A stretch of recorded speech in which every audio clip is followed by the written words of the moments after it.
Bismillahirrahmanirrahim. Assalamualaikum warahmatullahi wabarakatuh. Alhamdulillahirrahmanirrahim. Salatu wassalamu ala asrafil anbiya wal mursalin wa ala alihi wa sahbihi ajma'in, amma ba'd. Puji syukur kita panjatkan kehadirat Allah Subhanahu wa taala yang telah memberi kita begitu banyak nikmat, di antaranya nikmat kesehatan, nikmat kesempatan, sehingga kita bisa hadir di tempat yang penuh berkah ini guna melaksanakan kewajiban kita sebagai hamba Allah, yakni salat Isya secara berjamaah yang insyaallah akan dilanjutkan dengan salat sunat tarawih yang diikuti secara berjamaah pula. Salawat serta salam taruhlah kita curahkan kepada Nabi Muhammad SAW. Jadi Allah sang referensi kaki yang telah mengantarkan kita dari alam yang gelap gulita menuju alam yang terang benderang sampai seperti sekarang ini.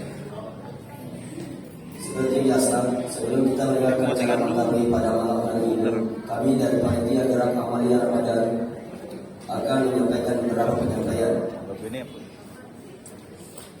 Yang pertama terkait laporan keuangan Gerak Amalia Ramadan 1445 Hijriah menjadi tua dari Ketangkap.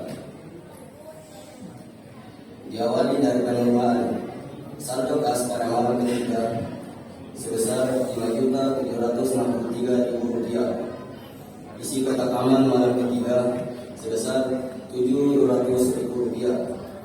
Terima sumbangan dari Ustaz Dr. Andes Haji Wabri Amir MM sebesar Rp400.000. Jumlah penerimaan sebesar Rp1.100.000. Saldo akhir sebesar Rp6.863.000. Selanjutnya pengeluaran di area rutin tarawih sebesar Rp750.000. Jumlah pengeluaran sebesar Rp750.000. Jadi saldo pada malam hari ini sebesar Rp6.113.000. Penyampaian selanjutnya yang insyaallah yang akan menjalankan buka puasa besok 4 Ramadan 1445 Hijriah.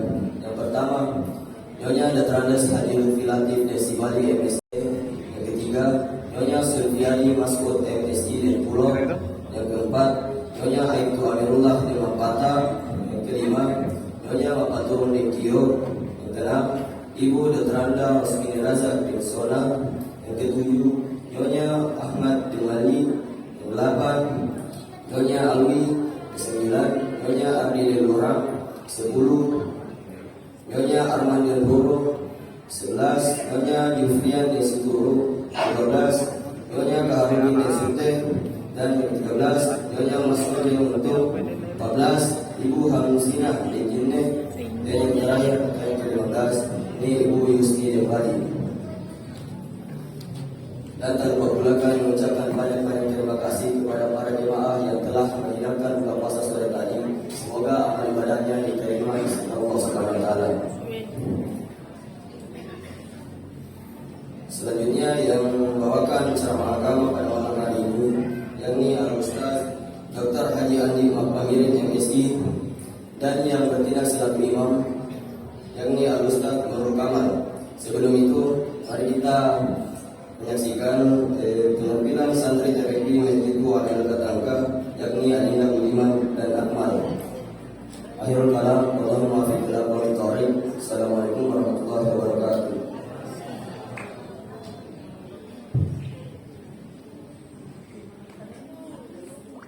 Assalamualaikum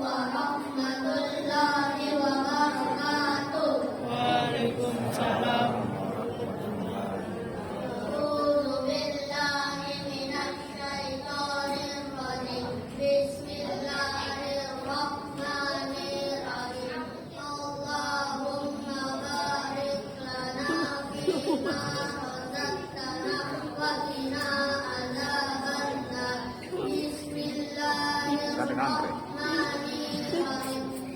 Alhamdulillahilladzi at'amana wa saqana wa ja'alana minal muslimin.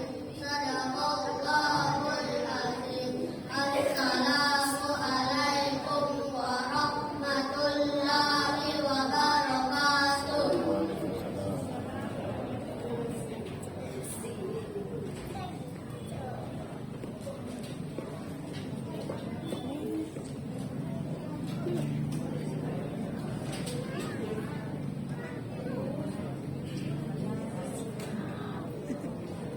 90 udah kena ngaji.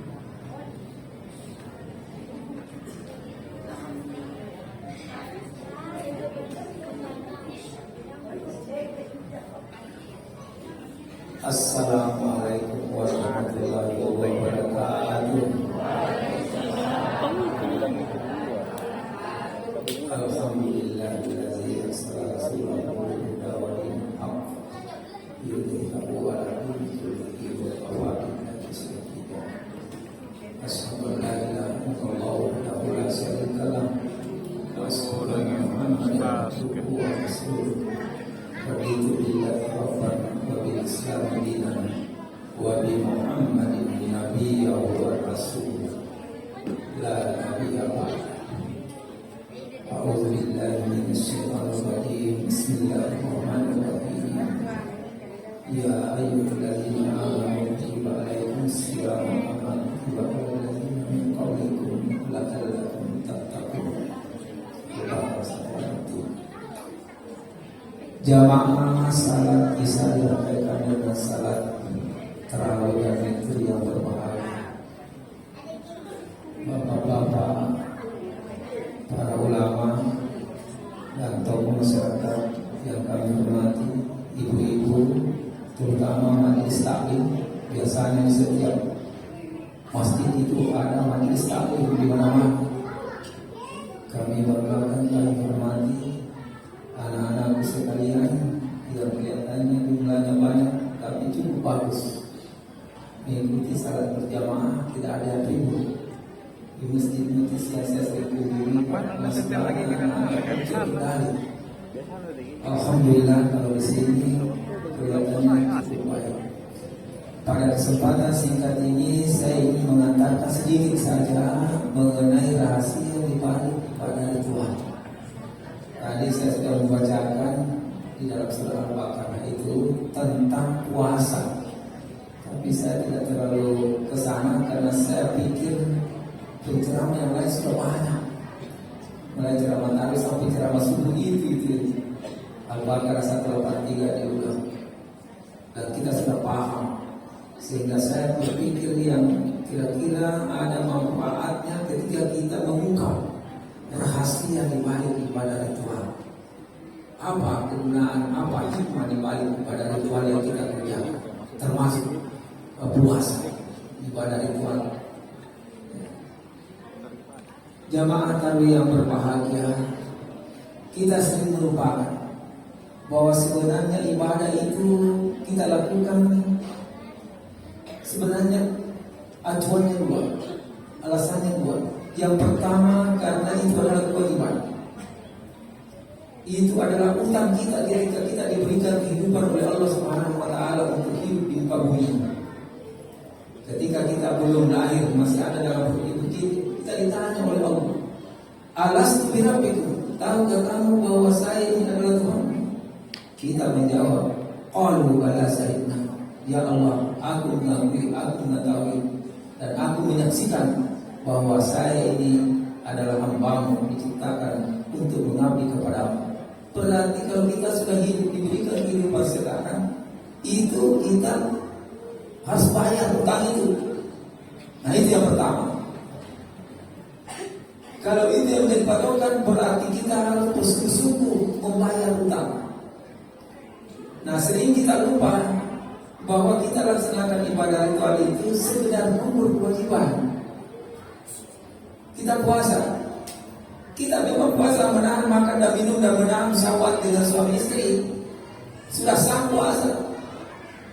Di akhirat tidak dituntut lagi kenapa di dunia kamu tidak puasa. Kita sudah puasa. Tapi ada yang sering kita lupa para jamaah, hal-hal yang bisa membatalkan puasa. Kita sering tidak mampu menahan diri dengan gosip, ghibah. Padahal kalau ghibah itu Pak, sanksinya luar biasa. Ghibah itu sanksinya adalah orang yang menggibah itu memikul dua resiko. Resikonya kalau dia menggibah, pahala kebaikannya akan diambil oleh orang yang digibah. Dan dosa orang yang digibah dibebankan kepada dia yang di akhirat. Apa itu gibah? Menceritakan kejelekan orang lain, Meskipun orang lain itu memang begitu, tapi tidak usah diungkap di tengah publik, karena itu menceritakan. Jadi ghibah, gosip itu saudara kandung. Biasanya kita tidak menyadari gosip hanya cenderung ke ghibah. Jadi penyakit batin ini mari kita perhatikan, karena itu bisa mengantarkan kepada neraka. Penyakit batin itu ujub. Penyakit batin itu riya. Penyakit batin itu ghibah. Ya. Penyakit batin itu adalah fitnah, hasud, iri dengki, itu penyakit batin. Nabi diperlihatkan di akhirat, di surga banyak orang disiksa karena penyakit batin. Tapi tidak pernah didengar ceritanya Nabi waktu Isra Mi'raj diperlihatkan orang yang disiksa di akhirat karena penyakit korengan misalnya, TBC, tidak. Itu penyakit batin. Karena itu puasa, rahasia daripada puasa itu adalah mencegah penyakit batin. Puasa ini kan sebenarnya adalah pengendalian nafsu. Jadi nafsu sering cerita sembarangan, gosip, ghibah, kita hentikan. Kenapa? Karena itu bisa menghilangkan pahala puasa kita. Nah itu. Jadi rahasia puasa adalah pengendalian nafsu. Imam Al-Ghazali menyebutkan bahwa nafsu itu adalah sesuatu yang paling besar dalam kehidupan. Paling besar. Ini menjadi perhatian buat kita. Yang paling besar dalam kehidupan adalah nafsu. Yang paling berat adalah amanah. Ketika kita dipercaya mengurus RT, mengurus RW, menjadi lurah, menjadi pejabat, itu berat tanggung jawabnya pada jamaah. Ya. Jadi yang paling berat, yang paling tajam adalah lidah. Lidah itu bisa mengantarkan ke surga kalau dipakai berzikir, dipakai mengajarkan ilmu pengetahuan, dipakai membaca Al-Quran bertadarus. Itu mengantarkan ke surga. Tapi kalau dipakai menggibah, fitnah, gosip, itu bisa mengantarkan ke neraka. Itu yang paling tajam. Ini perlu kita hayati para jamaah. Istilah yang digunakan oleh Imam Al-Ghazali ini banyak jadikan acuan oleh umat Islam para jamaah, karena dia adalah syekh Islam, ya, ulama yang mengembangkan ilmu Islam, Ihya Ulumuddin.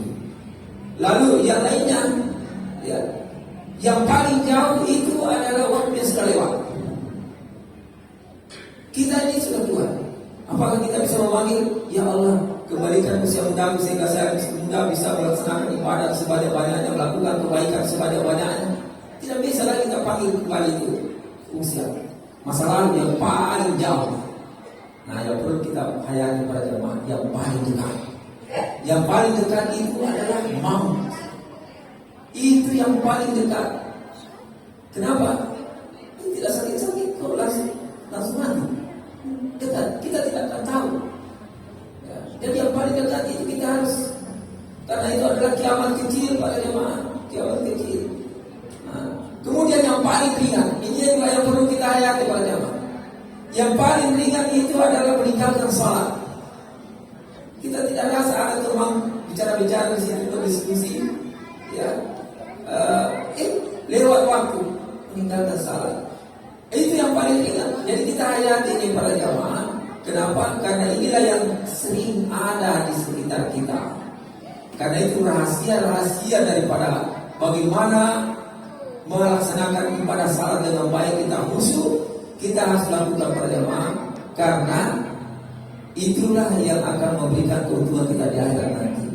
Pada aflahal mu'minun alladzina hum fi salatihim khashi'un alladzina hum 'anil lagwi mu'ridun alladzina hum li zakatihim fa'ilun.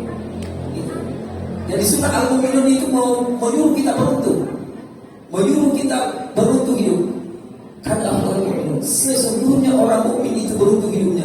Siapa yang beruntung itu? Alladzina hum fi salatihim khashi'un, yaitu orang-orang yang khusyuk di dalam salat. Mengapa kita disuruh khusyuk pada jemaah? Karena kita berhadapan atau menyatu dengan Allah Subhanahu wa taala. Sehingga komunikasi kita, karena dalam salat itu ada komunikasi langsung dengan Allah Subhanahu wa taala, dan tidak pula ada permintaan atau doa pada jemaah. Walladzina hum 'anil lagwi mu'ridun. yaitu orang-orang yang termasuk orang-orang yang meninggalkan hal-hal yang tidak bermanfaat, yang sia-sia. Ya, misalnya terlalu lama menonton sinetron, terlalu bermanfaat ya. Banyak melakukan kegiatan-kegiatan yang tidak bermanfaat, padahal banyak kegiatan yang lebih bermanfaat pada jamaah. Ya. Walladzina hum lil zakati fa'ilun, yaitu orang-orang yang mengeluarkan zakat. Kalau zakat fitrah sudah jelas, sudah diatur oleh panitia Ramadan. Ini yang sering kita lupa, zakat mal. Coba kita periksa di rumah atau di tangan kita, apa ada emas? Ya. Emas di gelang kita, di leher kita, di anting-anting kita. Hitung-hitung. Kalau ada 85 gram dan sudah memenuhi satu tahun, dipakai selama 1 tahun, keluarkan zakatnya sebanyak 2,5%. Karena itu adalah zakat mahal yang sering kita lupa. Kalau zakatnya tidak pernah kita lupa karena kita hitung keluarga dan kita hitung berapa beras yang harus disiapkan. Tapi ini yang zakat mahal itu adalah tergantung kesadaran kita. Kesadaran kita, karena siapa yang bisa tahu depositonya berapa? Siapa yang bisa tahu emasnya ibu? Ya kita sendiri keluarkan zakatnya 2,5%. Kalau umpamanya emas itu tidak dipakai, disimpan saja dalam bertahun-tahun, maka setiap tahun dibayar zakatnya 2,5%. Itu zakat mal.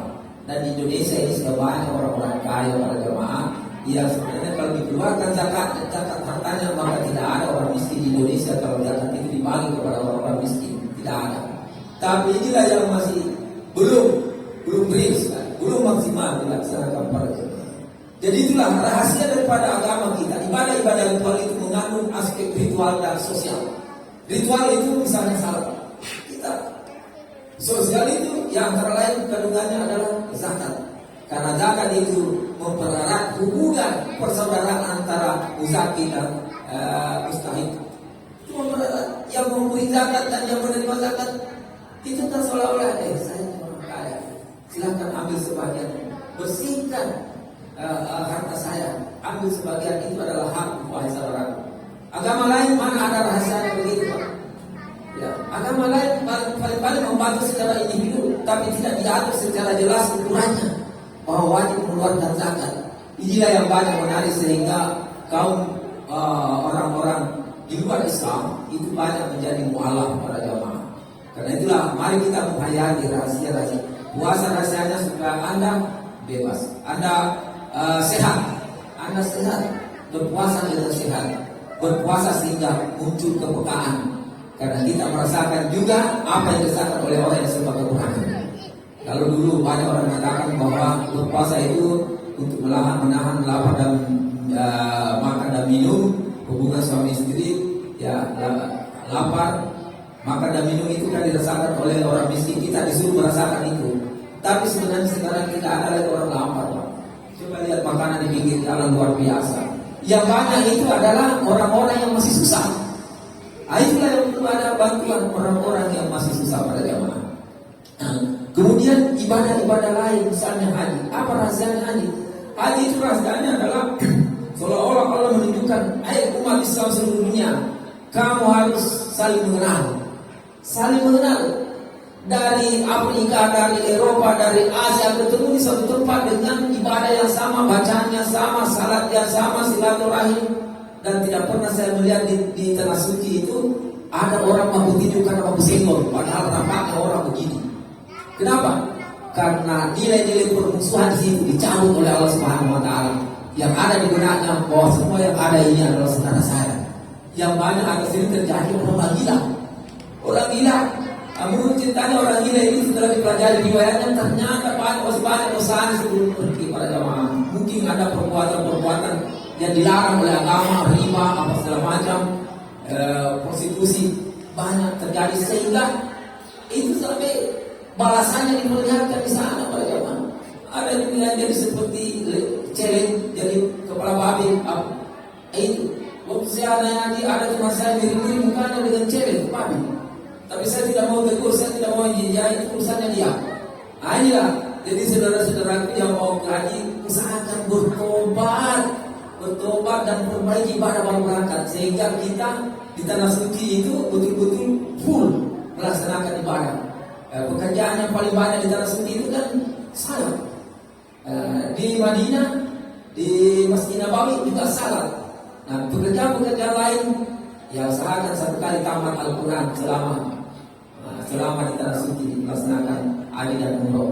Ya, kadang-kadang juga banyak lagi ibadah-ibadah lain, misalnya tawaf, sa'i, kita lakukan sebanyak-banyaknya sepanjang kemampuan kita pada jamaah. Jadi rahasia-rahasia ibadah yang lainnya, misalnya ibadah sosial, juga bisa kita lihat. Kita banyak membantu bersedekah, kita akan disuka orang. Kalau kita sengke, kita kikir pelit, kita tidak disuka orang. Itu rahasianya para jamaah. Nah, kemudian kenapa kita disuruh jujur? Kenapa? Kalau kita disuruh jujur, itu akan menghasilkan suatu kebahagiaan. Ya ayyuhallazina amanu taqullaha wa qulu qawlan sadida. Hai orang-orang yang beriman, berkata jujurlah, berkata apa adanya. Kalau itu kau lakukan, yuslih lakum amalakum, akan diperbanyak peluang untuk melakukan pahala kebaikan. Wa yaghfir lakum dzunubakum, dan akan diampuni dosa-dosamu. Luar biasa, Pak. Mari kita cermati ayat-ayat Al-Qur'an banyak. Wa may yuti'illah wa rasulah faqad faza fawzan 'azima. Dan barang siapa yang taat kepada Allah dan Rasulnya, dia akan mendapatkan kemenangan yang besar. Itu Al-Quran yang menjelaskan seperti itu para jamaah. Jadi mari kita pelajari rahasia-rahasia daripada tujuan dan hikmah ibadah yang diperintahkan kepada kita para jamaah. Nah, ketika kita menghayati itu, maka kita melaksanakan ibadah pertama karena memang kewajiban. Yang kedua karena kebutuhan kita. Kita butuh ketenangan jiwa, salat. Kita butuh kekuatan pribadi, salat. Kenapa kita kuat secara pribadi? Karena kita senantiasa menyatu kepada Allah Subhanahu wa taala. Siapa yang bisa mengalahkan Allah? Tidak ada. Kita selalu menyatu. Kalau kita sering ke tanah suci, maka kita akan mendapatkan teman sebanyak-banyaknya. Kita akan mendapatkan sifat-sifat toleransi. Kenapa? Di tanah suci, kalau orang salat, Pak, ada yang tangannya lurus ke bawah, ada juga seperti kita. Kalau kita ini kan mazhab Syafi'i banyak di Indonesia. Dari Afrika banyak begini lurus. Kita melihat semua itu dan kita tidak persoalkan, karena ada juga contohnya, ada mazhabnya. Nah, itulah kalau orang banyak pengalaman tidak mudah menyalahkan. Jadi kalau misalnya kita salat karena kita banyak pengalaman, mungkin berbeda bacaan, tapi tidak perlu dipersoalkan karena mungkin mazhab yang dipakai ya mungkin mazhab Maliki, mazhab Syafi'i, mazhab Hambali, itu beda-beda. Tapi semua itu ada argumentasi para ulama, para jamaah. Jadi biasanya yang sering memfonis-fonis itu salah, itu neraka itu, karena dia tidak tahu, tidak memiliki pengetahuan. Oleh karena itu mari kita tingkatkan ibadah kita para jamaah dengan memperhatikan hal-hal yang bisa mempengaruhi mengapa kita tidak maksimal melaksanakan ibadah. Pertama, penyebabnya adalah setan. Setan itu selalu mencari teman sebanyak-banyaknya karena dia sudah mengetahui ponisnya di neraka. Sehingga kita selalu dihalangi untuk berbuat baik dan kita didorong untuk melakukan kesalahan. Itu setan. Yang kedua, kurangnya pengetahuan kita. Karena itu majelis taklim hidup di mana-mana supaya kita mendapatkan pengetahuan agama dan pengetahuan umum sebanyak-banyaknya para jamaah. Yang ketiga yang menyebabkan sehingga kita tidak maksimal melaksanakan ibadah, faktor lingkungan. Faktor lingkungan itu adalah lingkungan kita jarang salat, jarang salat berjamaah, akhirnya kita ikut-ikutan. Itu faktor lingkungan. Dan yang keempat adalah faktor hawa nafsu, faktor hukum dunia. Hukum dunia itu artinya terlalu cinta kepada dunia sehingga seluruh waktunya hampir habis untuk mengurusi mencari penghasilan, pendapatan ekonomi, mencari kekayaan, sehingga lupa melaksanakan ibadah. Padahal ibadah itu sangat dianjurkan pada jamaah.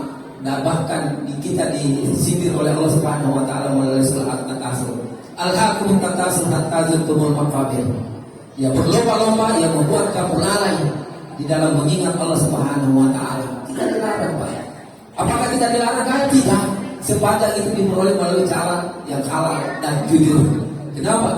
Karena kita disuruh juga wasana ila maghfiratin min rabbikum wa jannatin arduha samawati wal ardh uiddat lil muttaqin. Carilah, kejarlah surganya Allah Subhanahu wa taala, percepat mencapai surga. Di dalam surah Al-Jumat disuruh kita setelah selesai tahu salat Jumat bertebaran lagi permukaan bumi mencari karunia Tuhanmu agar kamu bisa memperoleh kebutuhanmu. Itu jadi keseimbangan antara dunia dan akhirat. Yang sering salah adalah kita menjadikan dunia ini tujuan. Padahal dunia ini yang kita cari hanyalah alam. Banyak lagi yang kita lihat bukti-bukti bahwa tidak lama meninggal. Nah, itu berarti sudah meninggalkan dunia menuju akhirat. Dan bagaimana perbandingannya waktu di akhirat dan di dunia? 1 hari di akhirat 1000 tahun di dunia. Itu perbandingan lamanya. Jadi kalau kita umurnya 80-90 tahun, tidak sampai 1 hari di akhirat perbandingannya itu hadis. Kalau kita berbicara tentang akhirat, itu harus kita samina wa ta'ala. Sepanjang itu jelas hadisnya dan sepanjang itu dari Nabi. Kenapa? Itulah gaib.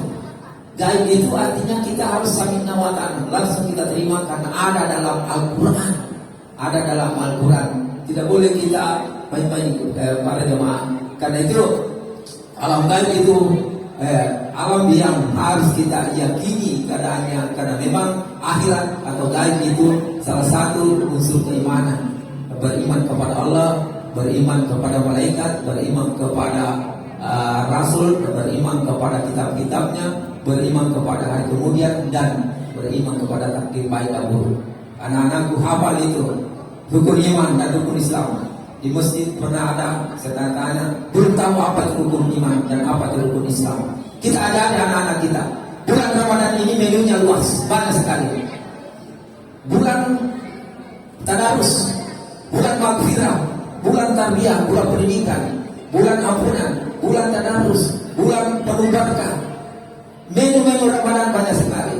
Tahajud, salat witir, sedekah, puasa, belajar agama, membawa berkah puasa, menu-menunya.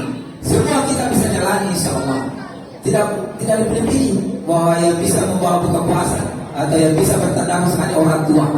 Semua anak-anak, laki-laki, perempuan, tua, muda, itu tidak dibatasi menu yang bisa ya. Menu itu maksud saya adalah agenda-agenda Ramadan. Agenda Ramadan. Mungkin tidak bisa kita misalnya menghafal atau seperti Imam Syafi'i. Imam Syafi'i itu para jamaah 1 kali hatam 30 juz malamnya, siangnya 1 kali hatam lagi. Kalau begitu selama 30 hari 1 bulan 60 kali tamat Al-Quran itu Imam Syafi'i. Nah, perlu kita ketahui Imam Syafi'i itu umur 7 tahun sudah hafal 30 juz pada jamaah. Anak-anak kita yang masih kuat ingatannya, mudah-mudahan ada di sini dan kita sering lihat di televisi atau di YouTube ada lagi anak dari sana menghafal 30 juz. Kalau anak kita sudah menghafal 30 juz, rahasianya ialah kita akan mendapatkan pembebasan dari api neraka para jamaah. Dijamin surga, tidak dijilat oleh api neraka kalau ada anak keturunan kita yang menghafal 30 juz para jamaah. Luar biasa. Dan menghafal Al-Quran ini atau membaca Al-Quran dengan baik ini rahasianya banyak dibuktikan. Orang-orang yang banyak menekuni Al-Quran terhindar dari penyakit. Terhindar dari penyakit. Orang tua umur 80 tahun, 90 tahun karena dia cenderung mengajarkan Al-Quran, membina pesantren sampai tua terhindar dari penyakit biru.